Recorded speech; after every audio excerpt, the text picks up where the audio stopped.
And this is my February 13th, 2026 edition of This Day in Black Baseball History. Hey, have I got something for you tonight? So I'm going to wait 1 minute and let everybody get on. And some people are going to join us along the way. If you do join us, let me know where you're joining from. Tonight, we're going to be pumped up here. Got some good information. And so I'm going to wait till 1 minute. And when we get to 1 minute, I'm going to fire right up on this history. So I do want to thank everybody who's been following me for, well, I guess, since I started coming on regularly back in June. And do want to thank you for being a subscriber. This will be the weekend that we reached 600 subscribers. Now, that's small peanuts for some, but it's good for me because, well, hey, we got some exciting stuff going on here. So this is history like you've never heard it before because you're listening to somebody who lives this history. All right. So we're about ready to roll on this. So this is February. We're going to go back to February 13th, 1920. Now I want to tell you, all eyes were on Kansas City. All right. So the Indianapolis Daily Times reported that C.I. Taylor, the manager of the Indianapolis ABCs and also the owner, along with Elwood C. Knox, the business manager of the Indianapolis Freeman, and Arthur D. Williams of the Indianapolis Ledger, a sports writer, they all boarded a train on Thursday, headed to Kansas City, where they will attend the Kansas City meeting to organize the Negro National League, a new Negro National League. All eyes are on Kansas City right now in 1920. All right, if the whole world's looking at Kansas City. All right, so February 13, 1920. Remember, all eyes are on Kansas City. So Charlie Mills, manager of the St. Louis Giants, stated in an article published in the St. Louis Argus, the change of the meeting from Indianapolis to Kansas City, Missouri, for club managers who will enter the new league seems to be right. And he added, "This looks like the brightest moment of my life in baseball." And he said, "I welcome the league. Can't meet too soon for me." That was Charlie Mills over in St. Louis. Yes. Remember, all eyes are on Kansas City. This is still February 13th, 1920. Charles D. Marshall, writing in the Dayton, Ohio Herald, stated, "Today will go down in history." He added, "The result of the meeting is anxiously awaited for by thousands of colored fans throughout the country." Hey, black people are going to be supporting this new league. Black people are ready for this league, all right? And so he's saying that black people throughout the entire country are waiting to see what's going to happen in Kansas City, guys. Hey, if you're just joining, remember, I'm trying to get these 600 subscriptions. I only need about 6, guys. So if you're new joining, come on, give me that 6 and we'll keep on going. All right, now remember, all eyes are on Kansas City. So we're still on February 13, 1920. And Gary B. Lewis, I don't know if you know Gary. Gary was the son-in-law of the guy who used to own the Chicago Leland Giants, all right? So he is his son-in-law, but that gentleman, I'm not going to give his name right now, but he passed away in 1919 from the influenza. And so he had tried to organize a league in 1910. He wasn't there, but his son-in-law was there, Gary B. Lewis, and he wrote in the Chicago Defender, "Representatives of baseball in the West arrived here today talking about Kansas City at the YMCA. And Dr. Howard M. Smith, secretary of the Flying Squadron," that's a club in Kansas City, met the delegation at the Union Station. And they went on and they were staying at the YMCA in that area around 18th and Vine. And let's see. And then also he added on a motion the first evening, that's today, right? Which is going to be a Saturday. The first motion from Tenny Blunt of Michigan. Now, Blunt owned the Detroit Stars. He nominated Mr. Andrew Foster and elected him as the temporary president of the new league. Okay, and then Foster had a surprise for everybody, right? He sprung a charter of incorporation for the states of Illinois, Michigan, Ohio, Pennsylvania, New York, and Maryland. He was ready for this meeting. And most people didn't know that when they were coming to the meeting that he had done all this work and had incorporated in the state of Illinois for all of these other regions. All right. And so that is the reason why this meeting in Kansas City was so important. Now, I would tell you this, you can listen to all kind of broadcasts. People talking about, oh, the Negro League was started in 1920 on this day. They'll say today, they'll say the 14th. You'll hear both of those. But guess what? You're listening to only one person who can say, I talked to someone who was around in Kansas City and in the know when that meeting occurred. And that was a gentleman by the name of Fred Langford. When I met Fred Langford, I was 23. He was 94. He was there around this time. And this is what he told me that you won't get from anyone else. He told me that in Kansas City, they tried to get a black owner. Now, if you remember, J.L. Wilkinson became the owner in Kansas City. Now, what they don't tell you is that if you look at everything, you'll say that J.L. Wilkinson was at the meeting. But J.L. Wilkinson only owned 50% of the Kansas City Monarchs. The other 50% was owned by Tom Baird. Tom Baird out of Kansas City, Kansas. He had been running a team in Kansas City, Kansas. And of course, J.L. Wilkinson had been running the All Nations. So they got together. Now, here's the reason they got together. Well, when Ruth Foster tried to put this league together, he went to all the money men in Kansas City who could actually support that league. And one of them was the doctor here I just mentioned, Dr. Howard Smith, who met them at the Union Station. He was one of them, was trying to put the money together. He had raised a lot of money for hospitals and things like that in Kansas City. And he was one of them, and he couldn't get it going. And I'll tell you the reason why. There was a guy, his name was George Tebow, T-E-B, I think I wrote it down, T-E-B-A-U. And he owned Association Park. Now, the Kansas City Blues played at Association Park. The team was owned by George Muehlbach, but the field was owned by George Tebow, T-E-B-E-A-U. All right. And he was kind of like an absentee owner. I think he was living in Colorado at that time. But he would not lease the park to any of the black owners. So they tried to get Felix Payne to come in, and he ran the policy there in Kansas City. What they call policy is someplace they call the numbers, but he ran that.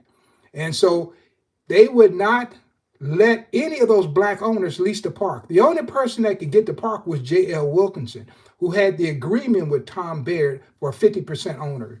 And so Tom Baird and J.L. Wilkinson got the new Kansas City franchise.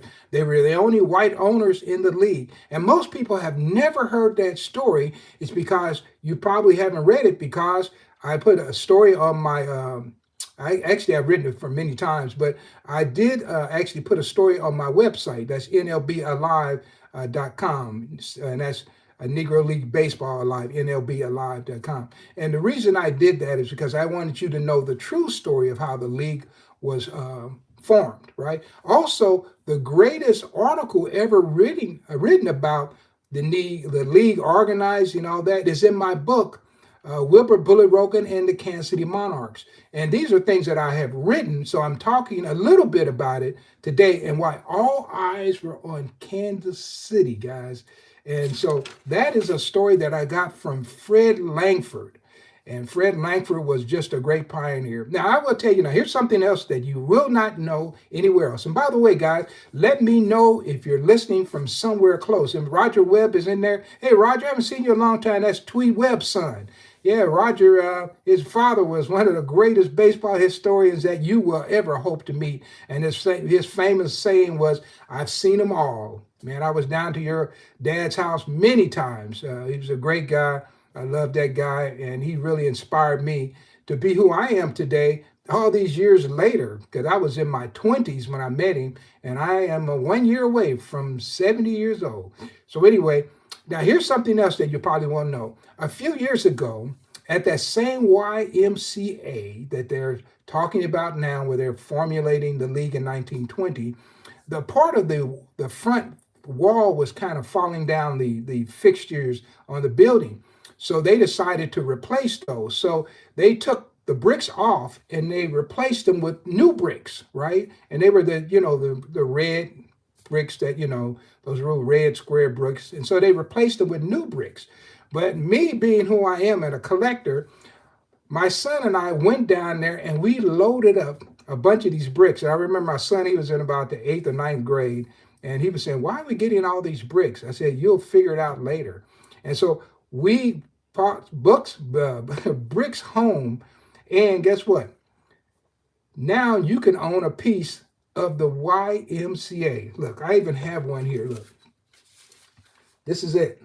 It comes with a plaque, and I have this here, and they're on my website. And from time to time, people will buy them because they want to own a little piece of history. It comes with a plaque, and the plaque says, "Original brick from historic Paseo YMCA building where the Negro National League was formed, February 13th through 14th, 1920 in Kansas City, Missouri." And of course, I use Ruth Foster's slogan, "We are the ship, all else the sea." League President Andrew Ruth Foster. Guys, if you want one of these, by all means, go to my webpage and I can get you one. And guys, that you can own a little piece of this history. You don't have to just read about it in a book. You can own it. And I wanted to make sure that people did that. And so I took pictures of me getting the bricks off the building. In case somebody said, "Hey, you could have got those bricks anywhere." No, they actually. And if you want to get a verification, ask Bob Kendrick, did they replace that wall? And unfortunately for them, they didn't think about collecting the bricks. But man, I went and got the bricks and carted them home, many of them, and I still have them. And from time to time, I've donated some to organizations, even out as far as California. They have some of the bricks. And so I would send them out with a plaque. And so that's kind of like my legacy. So, but there are people who buy them from me and they put them in their homes or in their office, and it makes a great conversation piece. So, guys, that is it. So remember, all eyes are on Kansas City. Now, when I come back tomorrow, I'm going to have some more interesting things I'm going to say related to the league. I already have one more thing that I want to give. No, maybe give two more. Okay, so one more. February 13th, 1948, we're going to jump away from the league. Motion picture heads in Los Angeles tried to suppress the making of the Jackie Robinson movie, and they tagged it as too controversial. How about that? That doesn't that sound like something that might happen today with some Black history? And guess what? The guy was just trying to tell his story. And Hugh Macbeth Jr., a prominent African-American attorney, said he couldn't see how the portrayal of a good American could be controversial. And I had to agree with him.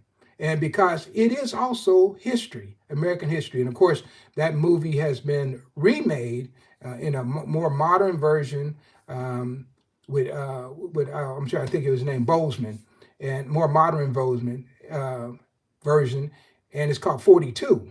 But the original was the Jackie Robinson story, and Jackie Robinson, who was no actor, did a pretty good job in portraying himself. How about that, Jackie Robinson? So you can get both copies of that anywhere and look at them both and compare them. Interesting how they would write a baseball movie in 1950 or 48 or whatever, 49, versus how they would write it when Bozeman actually portrayed it, right? Really interesting. So, all right, then that's the next to the last day. I've got one more thing here, and that's February 13, 1974. Hosley, Script Lee, died in Washington, D.C., and he was a native of Washington, D.C., so he was born and died in the same place. He died in the same place he was born, and Washington, D.C., and he was a childhood schoolmate of the jazz icon. You probably heard of him, Duke Ellington. Yeah. Now, here's the trivia question for this one, all right? See if you can get a little trivia right here. Okay, so what was Hosley Script Lee's real middle name? Now, Script wasn't it. So what was his real name? Maybe somebody with some quick fingers can get it and go from there. So while you're looking that up, if you are, I'll give you the answer if you don't look it up. I just want to let you know that, guys, I'm hoping to cross 600 subscribers this weekend. So I'm about 4 or 5 away. So if you want to help me get there, by all means do that. And my name is Phil Dixon. I'm a baseball historian. I'm in my 42nd year, and I'm still out there touring and telling a story. And I am one of the original people who interviewed over 500 people going back in the 80s to tell this story. And so today I'm out here and I'm still telling this story and telling it like few people can, because I'm telling it almost from a first person who heard it from a first person. All right. All right. Or you might say I'm a second person who heard it from a first person. Whatever you want to phrase that, just know. So, okay, guys. So the answer to the question, Hosley Script Lee's middle name, it is Scranton. Scranton. Scranton is his middle name. And of course, he was a great pitcher, submarine pitcher. You don't see many submarine pitchers anymore. I remember when I was growing up, I was a Royals fan. I used to go out and see Ted Abernathy. You remember who remembers Ted Abernathy? He was a great submarine pitcher. And then, of course, Dan Quisenberry came along later on. I knew Dan. Dan, he wrote a nice poetry book, and right before the time he passed away, and we lost Dan way too early. Dan Quisenberry, yeah, he was still around Kansas City. You might be able to pick up his poetry book. So anyway, that about does it for me. I'm just excited, and when I get off here, I'm going to check to see if I have that 600 subscribers. Man, we're going to say whoop de woo. We're going to be happy that we got there, and it's been a journey. It's been a journey, but one thing I have noticed, I have a lot of really dedicated baseball fans who have picked me up. And occasionally I'll get someone, like I have someone here today talking about shout out to somebody has cancer. I'm going to get rid of you because that doesn't make sense whatsoever. But I'll get a few of you guys, and I'm going to eventually, when I get enough subscribers, I'm going to go ahead, and the only way you'll be able to actually send a statement in here is to be a subscriber. Yeah, so we have some pretty good people who are so dedicated, and that is great, and I appreciate that. So anyway, thank you for all your enthusiasm, and man, you can tell I really enjoy this topic. And I've been with it for a long time, met so many people, been so blessed. It's ridiculous. The people I've met, the things I've seen. And unfortunately, guys, this is Valentine's Day weekend, but I'm thinking about going down to Vine Street and going down to the old YMCA, maybe walking past the YMCA and give you a live broadcast or something like that, show you the actual building that this history occurred in. Of course, the Union Station, our Union Station was almost gone, but it's been totally revived now, and it's a great historical landmark. And that is the place that they arrived in 1920. So I might go down to the Union Station. I just have to squeeze all of this life in around Valentine's Day, which is going to be tough. And my granddaughter is born on Valentine's Day, so she's having a party tomorrow. And so it's just a lot of activities going on. But if I can do that, I will broadcast from those locations. And so you can actually see the place that all this history occurred. We'll just say that. And so I'm broadcasting from Kansas City, guys, and you're listening to Phil Dixon, and this is another edition of This Day in Black Baseball History. This is the February 13, 2026 edition. And once again, thank you for joining, and be sure to come in tomorrow and listen. And we're going to talk about that formation of the league in a way that we haven't talked about it before. Now, go online if you're interested. Go online and maybe go into maybe Instagram and maybe go into Twitter, X, whatever you want to call it, and put in 1920 Negro National League and see what other people are saying, because I guarantee you, nobody's going to give you what I'm giving you here, right? And nobody's going to tell you all eyes are on Kansas City. All right. Thank you, guys. It's been my pleasure tonight, and I will see you again tomorrow, hopefully on location. We'll see what happens, right? If I can squeeze it in, I will do that and bring you a live presentation from places where this history was actually made. Okay, you have a nice day. Bye.